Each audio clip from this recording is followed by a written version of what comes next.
Well, Phil, here we are. We've never You're, done this before. we've never done this before. We're making this stuff up. You're in front of a capital ship of the U.S. Navy, and I think as we speak, I'm in a U.S. Navy fort about 100 clicks off the end of Key West, whose name escapes me at the moment. But this is Fort. Yeah, whatever. You can go to it from Key West on a boat or a plane, and it's one of the closest places to Cuba I think there is. Um, It looks like a vineyard no, where they it was store a the brick. wine. It was a brick built sort of just about Civil War era, post Civil War era fort that they used to control shipping coming around the end of the Keys and up into the Gulf of Mexico. So so there you go. It's a vaguely military thing, but none of these things are in any way, shape, or form related to the classical era, really, are they? They're kind of slightly out of time. Um, but but so we've played this game. We've both written up a report. Well, you've written a report. I've videoed a report, and we're going to publish them on the same day. And this is kind of having read each other's battle reports. This is a chance to see if actually talking to each other after reading the different views and the different stories actually tells us anything. But so I guess running down it, terrain setup. You'd said that you were looking for minimum terrain for your big mounted wing, and I guess from my point of view, I was slightly disappointed that this plantation over here ended up.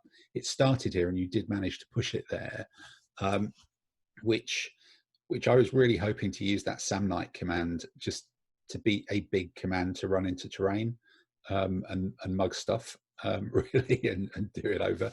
But you were kind of surprised by the sheer scale of this Roman army then, I think, at deployment. That was your surprise. Yes, it was 26 elements size, which was probably about 5 more than I expected, or even less, depending on the quality that you pick.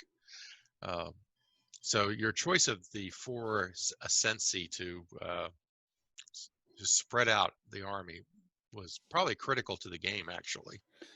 Yeah, I think I find with playing on Tabletop Simulator, because you don't have to own the figures, if that's the right way of saying it, that you can try very, very different things. And the Ascensi isn't even a set of things that I'd even really noticed before looking at that particular army. But I thought actually this might be interesting, and there's a bit of a fashion over here with Julian Lopez, who's a very good player, for using enormous but low quality early Roman armies and just kind of swamping things. So I guess I had half an eye on that, and then half an eye on, is there a way of making, again, it's something I'd probably do with Tabletop Simulator, a bit of slightly lopsided army, to try it, because you're not having to paint it and bring it and put it on table.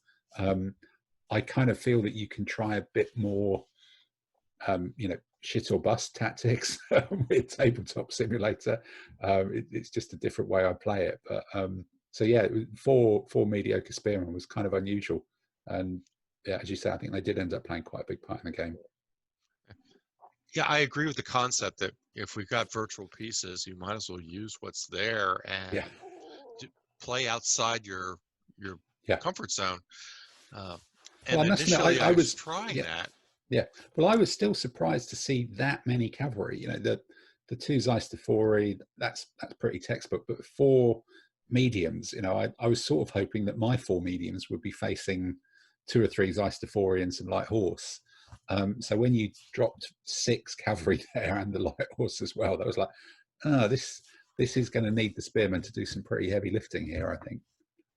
And I went with that because I was expecting 2, 3 Roman horsemen, maybe 4, and I wanted to make sure whatever I was facing, I was going to overwhelm. And that was kind of how it started up, wasn't it? With you you rushing forward with those guys there. But was that my original? That was my original intention. But as soon as I saw those spearmen, that's a tactic I use with my Nicophorians.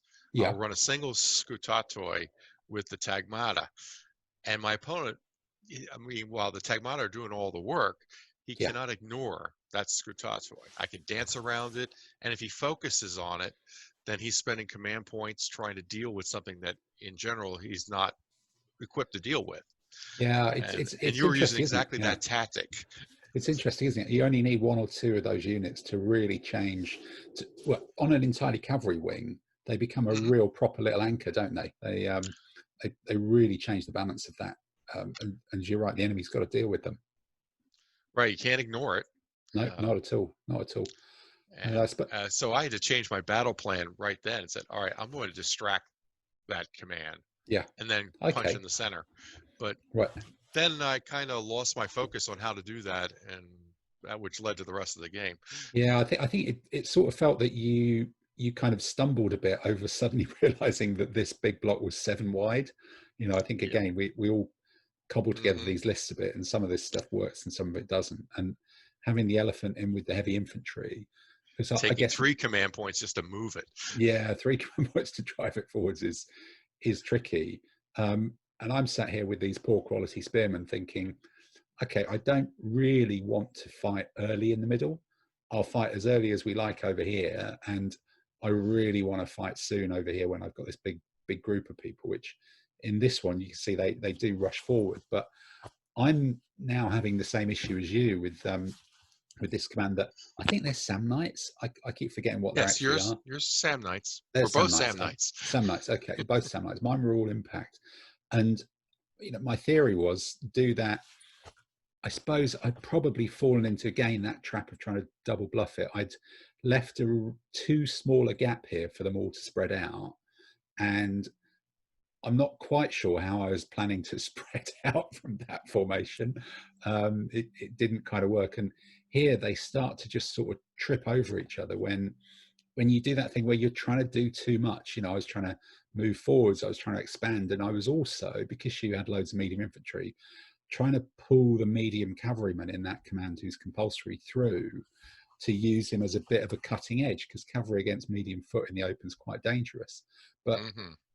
looking at that now, you've drawn all the arrows on it, and that's kind of, yeah, that's really, I've just done too much there, and I'm trying to do it with an ordinary commander as well, which again was the cobbled together list that just didn't really cut it.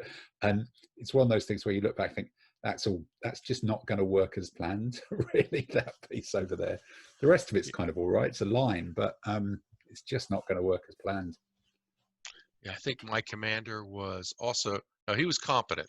Yeah, he was So better he than had mine. an Yeah. advantage there, but you had more troop types. You had 6 Yeah. elements against Yep. 4.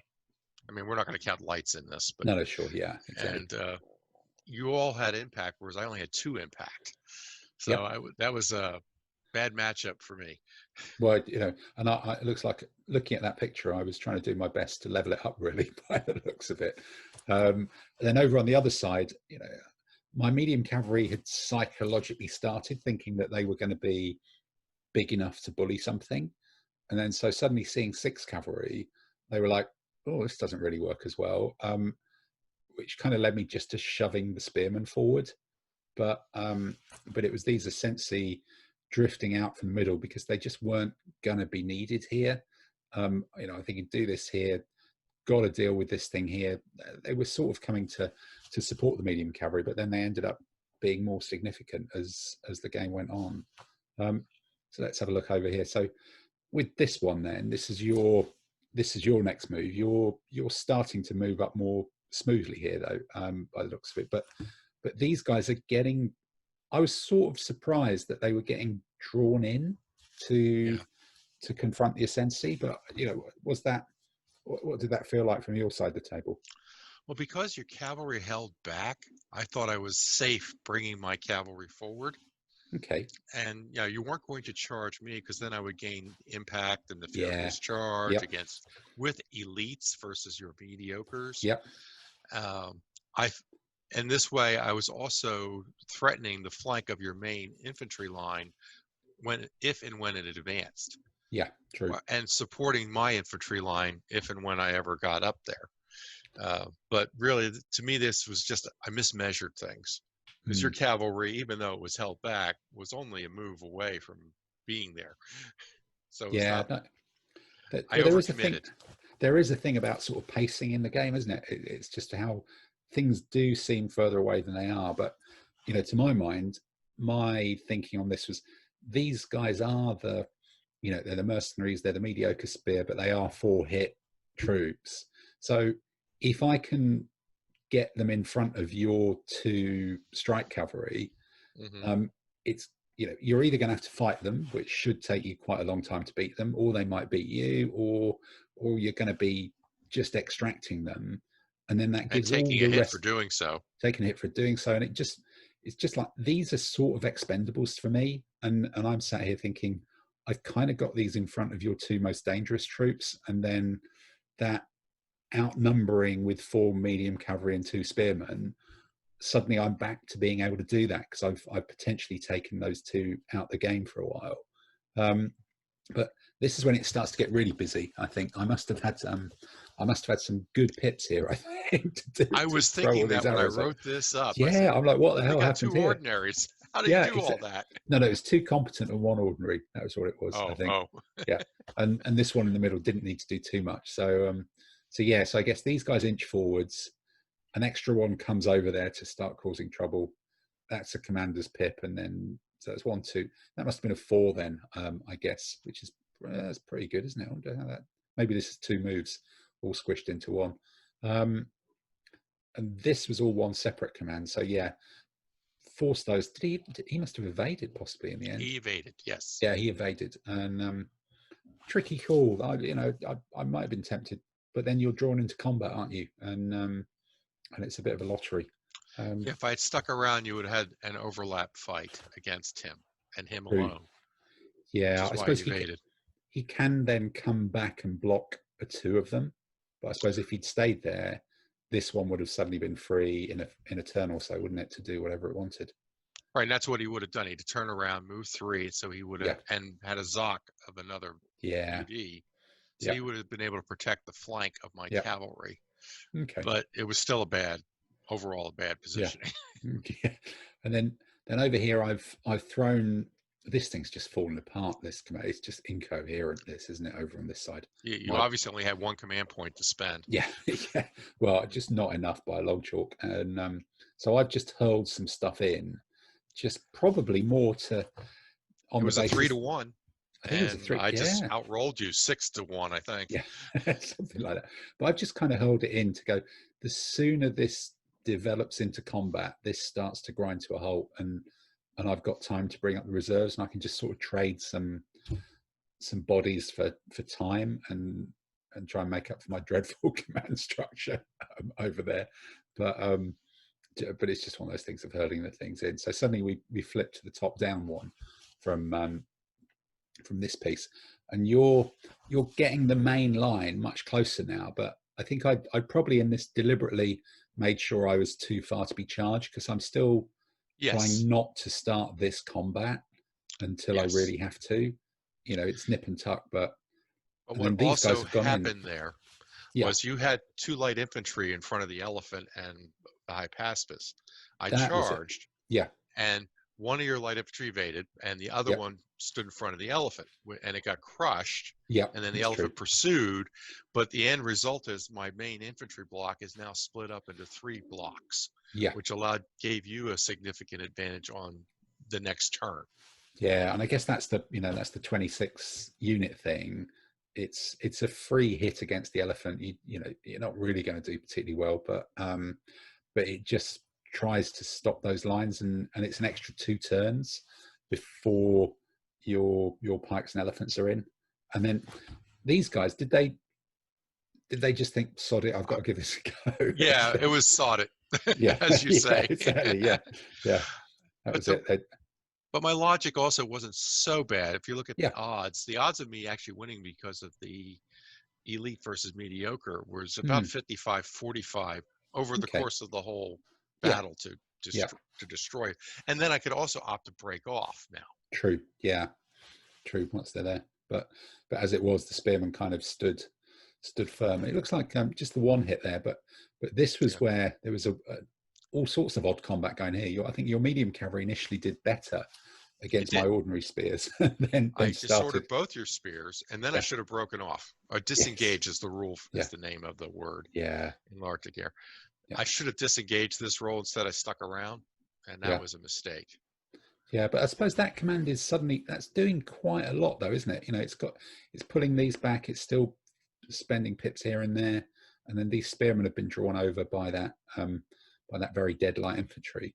Again, I think that's I think I mentioned that in my video report as well. It's like he ended up dying. I thought he probably could have evaded. I got that wrong, so I did lose one. Slid to the you right, slid. Yeah, so that would force you to make a 90-degree turn. Yeah, before you evaded, and that's why you got caught. You're within a UD of my rear. That's what they got done. So, you know, that was the problem there. So, but again, you know, in some ways, with this spearman out of the line, that's not a bad trade-off, given I've got 4 or 5 more units anyway. Because I'm looking at that as like that's another thing that's going to struggle to fight, and I think it ended up blocking or potentially blocking a break off in a way. So, yeah, kind of suicidal, but the way it works, and then. The purpose of that was a hoplite unit, and the purpose of him is to protect the flank of the pike, because he can actually turn and move. This means war.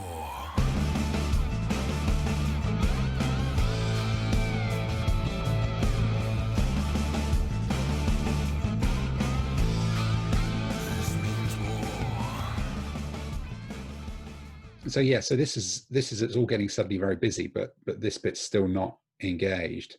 And then by here, this is when everything does start to really go in, doesn't it? Right. When you secure the tactical advantage of 2 overlaps on my units there, and it shows up because I get 2 yellow pips. Yeah, I think one of them was one of them the mediocre pike? Was that one, or was that maybe? That's a mediocre pike. Yeah, that's the mediocre. Yeah, it's the just elites getting them. Are next to the elephant. It's just getting them detached by that sacrifice of that light infantry, isn't it? I'd not really thought of that, but seeing it here, it's really clear that gave them another extra little advantage there. And then this bit is now starting to look busy. It's starting to look busy, isn't it? Yeah. There's quite a few little bits missing there. There's spearmen going forwards and other things. So I was doing a lot of flipping back and forth between the screens. Like, okay, who moved? Who didn't move? Yeah, indeed. Well, moved on there, and this thing, you've still got 4 of these damn things over here, and I didn't think I lost any of them. No, I don't think you did. I've still only got I've got 4, so I've managed to fritter one away, and and then you managed to block it with that light infantry in the rough terrain, which I'd kind of forgotten. I was really I was really in 2 minds about whether I should charge him, but I just terrible pips over here and weak command and control, and there was always too many other things to do. That was definitely a case of my dice overwhelmed yours on my left. But still, you know, with better command and control, I would have had more options. There was a lot of bad combats given I had the weight of numbers. I'm still not. I didn't feel that I was going in there with enough overlaps or whatever, as I really should have done, and that was just all down to command design. The way I perceived you were concentrating on my weaker 2 units. The 2 middle units were both elite and impact. They were the elite ones. Yeah, and you'll notice this is the first turn where they even get engaged. Right. So basically they were support roles. Yeah, I think you're assigning too much strategy and intelligence to the way I was playing the game. I think I was just trying to hurl stuff in and hope that it survived until I could hurl a bit more stuff in.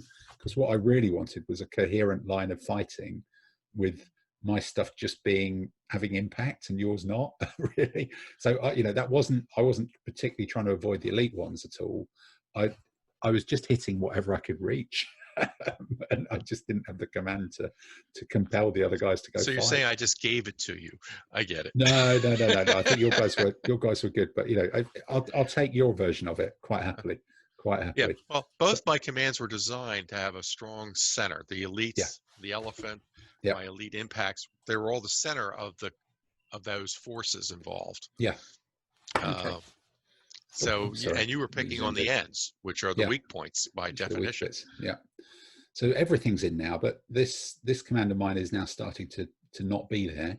Suddenly the cavalry's gone, someone else has gone. There's only 4 of them left, which is a bit irritating. And you've still, as you say, got 4 left.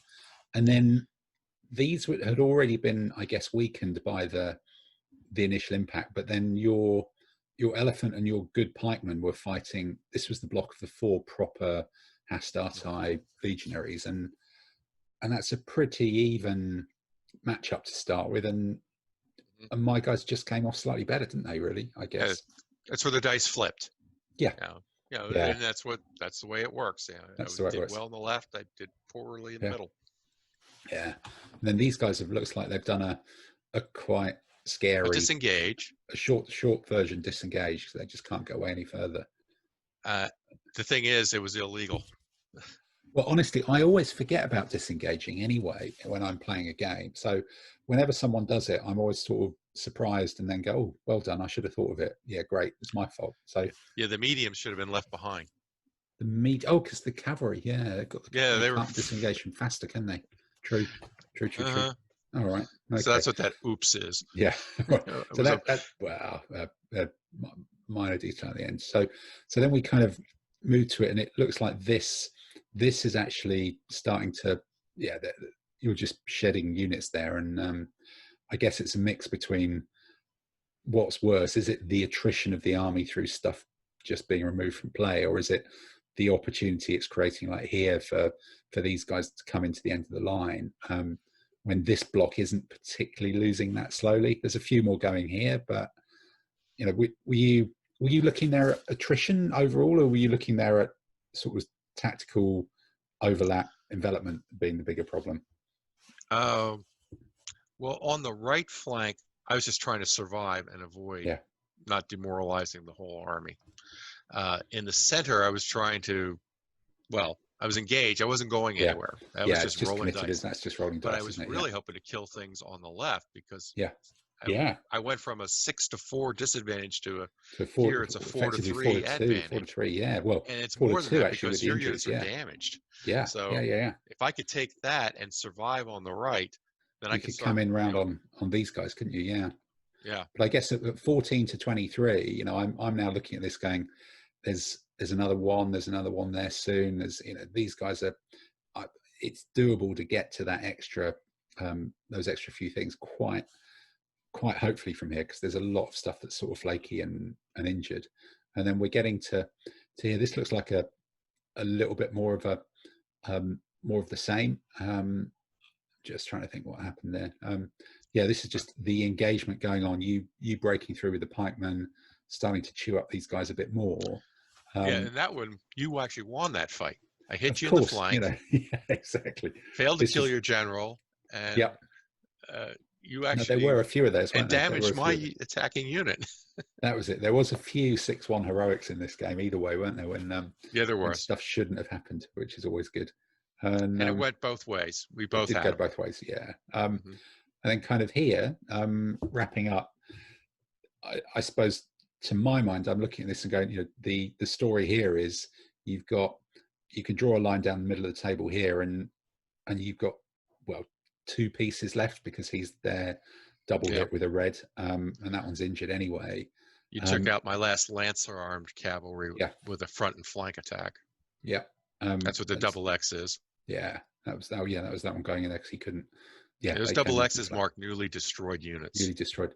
And then you took out a high pacifist. Tremendous performance from the legions, just chewing down so actually the elite pike went quicker than the injured mediocre ones there somewhere. But here then, this is just a big gap of where the mercenary Samnites used to be for some reason, which is a bit of a mystery. So okay. Well, looks like I had a Samnite killed there finally. Finally. There's one less. Went down. I just missed logging in when it died. All right. Well, look, I think that's been quite interesting, actually, to talk through that from both sides. We will endeavour to get these things posted imminently, and I'll add this as an extra Billy bonus video. I'll get this uploaded, and we can put it out into the ether in the next few days.